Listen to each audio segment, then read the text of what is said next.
Okay, welcome Imperial FFC.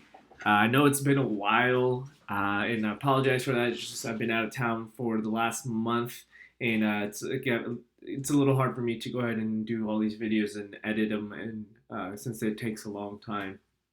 Um, I know you see that my co-host Chalkbar's not on here. That's because that motherfucker is an asshole who keeps leading me on. Every week I'll text him saying, "Hey, let's do it," and he'll always bail at the last second or stop responding. Um, but yeah, so we are officially halfway into the season. I actually want to do a recap of last week, but then I also want to talk about what's the thoughts that are going around on this season.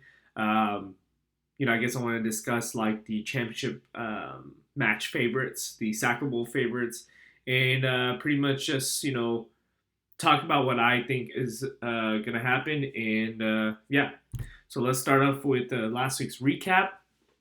We'll start off with my match first. Um, Unfortunately, this one didn't go my way. I lost this one 121.62 to 148.06. And, nothing to say besides the fact that I lost Derrick Henry in this match, which hurt me, incredibly. And it's going to hurt me, going forward. He was so dominant, turning out to be the number one running back of the year. It's going to leave a big hole on my team. I mean, obviously, I can replace it with some points, but it's no Derrick Henry. So we'll see how my team survives through this. He is supposed to come back this year, maybe for fantasy playoffs. So if anybody's interested in him, Danish, then hey, you can have him for weeks. What is that? 15, 16, and 17. It'd be nice to have him on your team. I'm sure. Other than that, on the other side, Aaron Jones, Jonathan Taylor, coming out to be really strong for Sunil. And then his wideouts all had a decent game despite his poor performance by his quarterback. Um, Nothing else to say, but I hope my team can survive this injury. Next game we have is Danish's team versus Zen. As usual, Danish's team is just absolutely crushing the teams that he's playing. His team is just ridiculous. He has 24 by Stafford, 21 by Cup, 20 Debo. His running backs, both Mixon and Henderson, went off, along with Najee. Just doing really well, put together a solid team. On the other side, you got Zane, who put up a fight, but nothing, nothing enough to get him the win. Michael Pittman Jr. is actually going off for him recently, so that's a great start for him. I'm sure he's wanting back CMC, which I think, if I'm not mistaken, gets back this week. And Elijah Mitchell's doing really well. I don't know. I guess I didn't notice when if Zane was the one to pick him up, or was it Mosa? I'm not sure. But no, it's a good pickup. And then Devonta Booker, he has maybe for another week or so until Saquon gets back.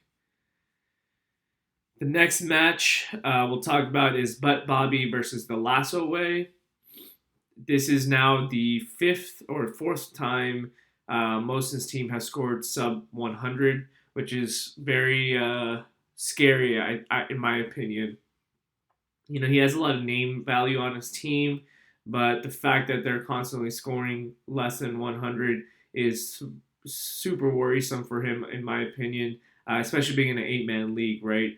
If this was a 10-man, 12-man, then that's fine. But considering that everybody else is averaging over 120 points, 92 points or not, it's not going to help. Anyways, on the other side, you got Josh Allen, Tyreek Hill, Thielen, and Kamara go off for Shemez.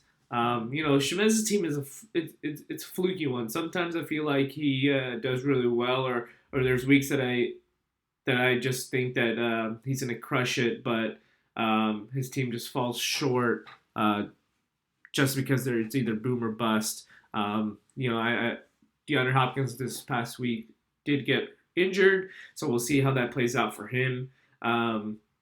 Kamara's quarterback got injured as well, so maybe they'll lean on running even more. Although they're already 75% of New Orleans' offense is through Kamara, so we'll see how that turns out. And then Khalil Herbert, once Montgomery comes back, will be what I assume will be a non-factor. So we'll see how this affects Shemez's season. For Mosin, unfortunately, Aaron Rodgers for next week will be out because he was immunized rather than vaccinated. So he is out in the COVID protocol. AJ Brown is finally showing up, especially now more than ever because Derrick Henry will be out. I assume they're going to lean on passing a little bit more. And with Julio Jones out as well, it kind of just gives A.J. Brown the whole field to himself. Justin Jefferson this week had a bad week, but I assume he'll pick it back up. So we'll see how that goes. DeAndre Swift and the Detroit Lions are absolutely shit, so I don't assume that's going to get better for Mosin, but I'm sure he hopes it will.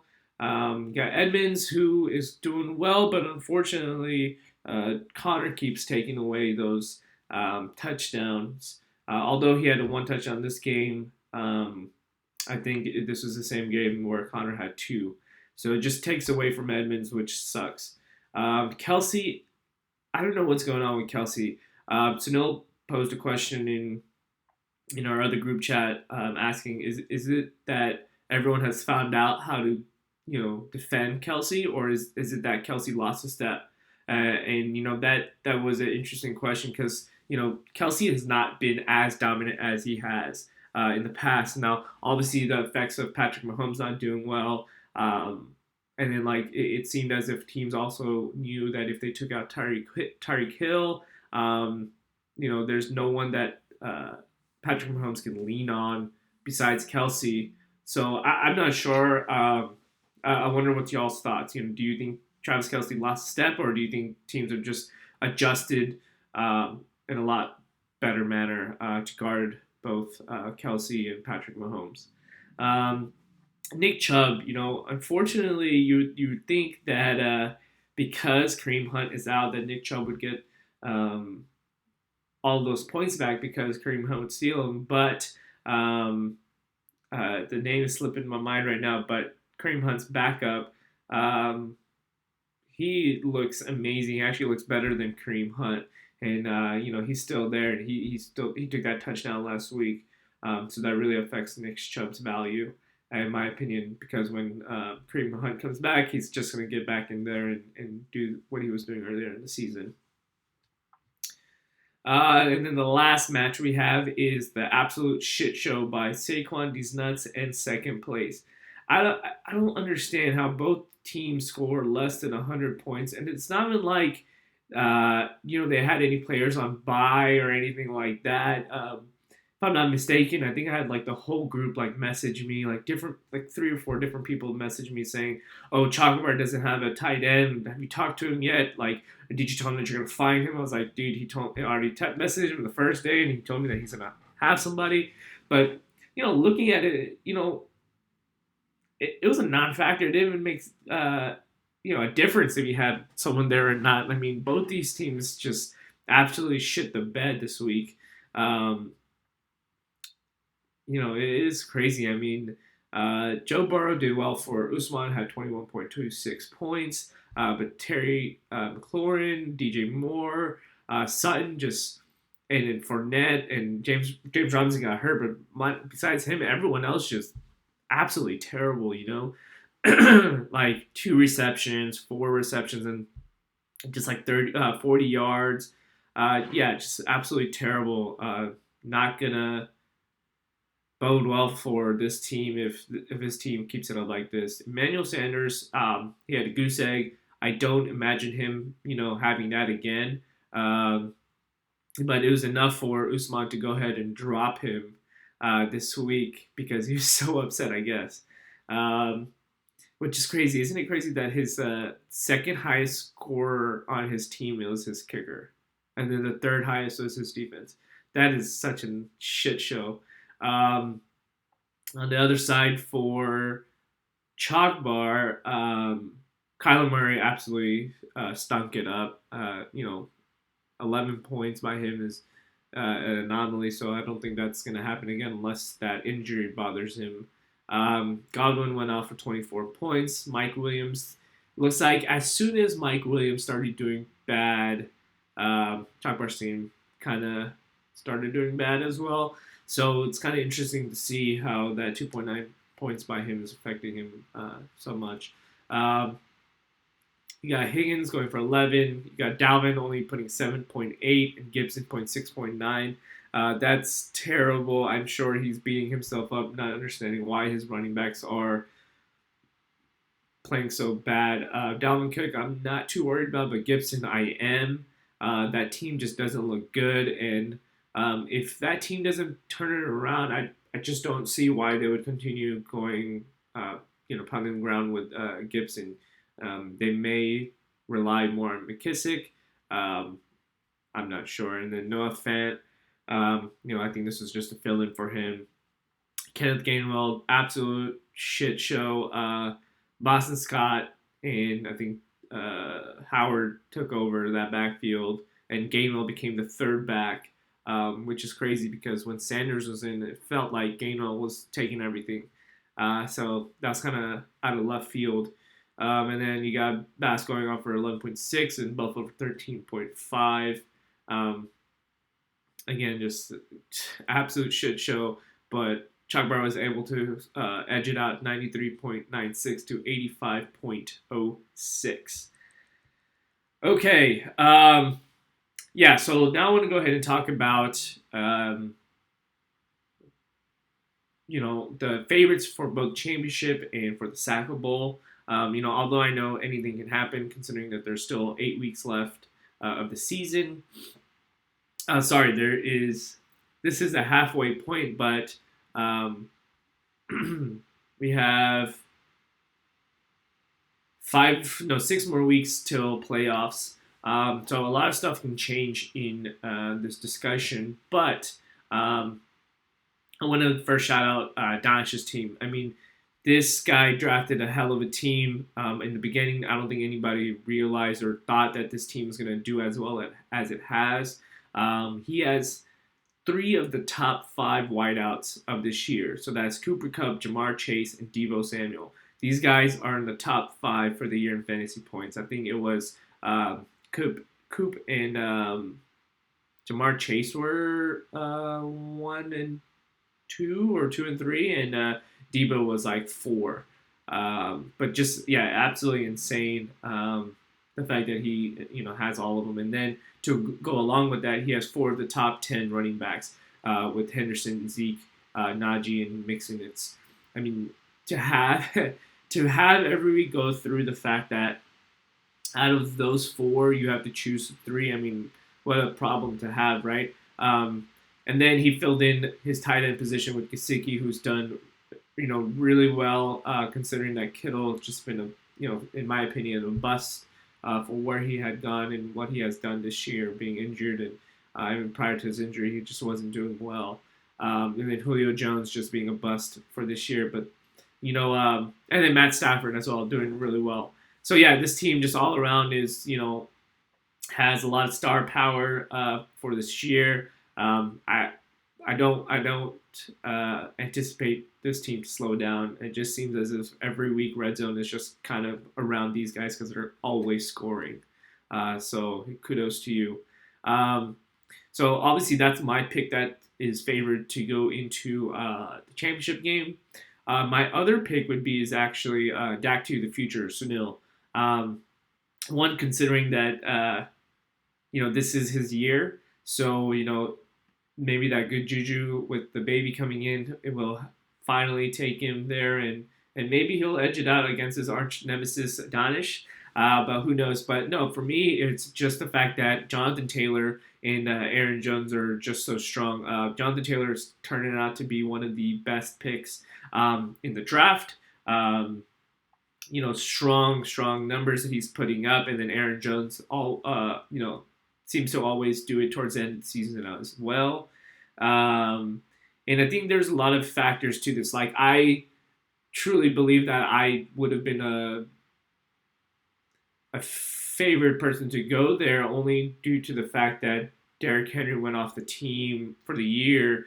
Hurts me so much to the point that obviously someone else is going to benefit from it. And just in general, I think Sunil's team is starting to come up, and then he picked up Jared Judy to come back from IR. So now his wider outs are Deontay Keenan and Jared Judy with Amari Cooper on the bench. So that's a great lineup to have. Damian Harris is a boomer bust in my opinion. But he doesn't really need him. He can fill in Amari with that flex position if needed. And then Dak Prescott's just doing really well this year. But yeah, so in my opinion, I think these two teams look fairly strong right now. And the reason I didn't do Bobby, although he's in second place, is just because of the boomer bust with his players. His wideouts are good. Just seems like some weeks they just shit the bed. So, anyways, that is my favorites for the championship match. Um, my Now, before saying anything, injuries are adding up for the rest of the league, and it's affecting teams badly. Like I said, my team lost Derrick Henry, but one of the team that's been affected by injury immensely was Zen's team. This guy lost Christian McCaffrey, David Montgomery, Clyde Edwards-Helaire right after he made that trade. Just bad luck all around, which has affected his team terribly. And then obviously the fact that Patrick Mahomes is just doing bad kind of just affected this team as well. He is currently 1-7, fighting to get back into the playoffs. But I'm not going to count him out. All of his players are coming back finally, so he could make a comeback like he does every year. But I know, again, it won't be easy. He needs to have everything go right for him. He needs to be winning everything, and everyone else who is above him needs to be losing. So, it'll be interesting to see if Zane can edge this out again as he usually does. So I put him currently in my favorites for in the Sacco Bowl, and then just to go alongside him, in my opinion, it's going to be who did I choose? So in my opinion, it's going to be Mohsin's team. Now, this was hard for me to choose a second person because I think Usman's team looks like it's struggling a lot as well. But the fact, I think Mohsin's team is going to do well just because, Joe Burrow, A.J. Brown, Josh Jacobs, and Nick Chubb can pick up the pace. But, just simply due to the fact that these guys, he's had so many sub 100 games and paid, either the lowest scoring penalty. I just had to put him there. So this week is actually the preview for that match right now. We got week 9, Mohsin versus Zane, and Zane's team, I think has McCaffrey coming back, and then Saquon's out for another week, so he gets to use Booker. So things are happening for Zane that he would like. So we'll see how this game pans out. He started off really well with Pittman going off for 14.9 points, so that's exactly what you needed. My PR rankings are Danish number 1. I got Dak to the Future as number 2, but Bobby as number 3. Second place as number 4. Myself at number 5. Saquon D's Nuts at 6. Zen at 7. And The Lasso Way at 8. And the reason I put Zen in front of The Lasso Way is just because his team is finally coming back. All his injuries are, behind him now. Some of them, I think David Montgomery's not back yet, but besides that, he's getting his players back. So I feel as if his team will start to make that turnaround and put up the points they need to. Um, yeah, so I think I'm gonna go ahead and finish it off with that. Um, I did pick up. I guess let's talk about waivers. I did spend everything I had on AD. That's all day for you guys. If y'all don't know, um, he, in my opinion, it's a toss up. We'll see how that turns out. I'm hoping he gets all those goal line carries and just puts up 10 to 15 points for me. Obviously, he's not going to be a replacement for Derrick Henry. No one can, but we'll see how that pans out for myself. Um, you had also James Conner, who went for 89 to Sunil. Like I said, Usman dropped Emmanuel Sanders right away, picked up Michael Carter Jr. This week he didn't do well, but I think after this weekend, maybe next he has another hard matchup. I think this pickup may pan out. Dak to the Future put up $40 for Indianapolis Colts for the defense. McNichols went to Chalk Bar for 35. Sano also picked up Tom Brady. Chalk Bar picked up Devontae Parker for $2. And then that was it for the actually fab bidding. After that, Zane went ahead and picked up Miami and other players, as you guys see, were picked up. Yeah, I think that is it for our recap for this week. Again, I'll try to keep up with these recaps going forward now that I'm back in town, but I appreciate you guys bearing with me. That's it. Signing off. Goodbye, guys.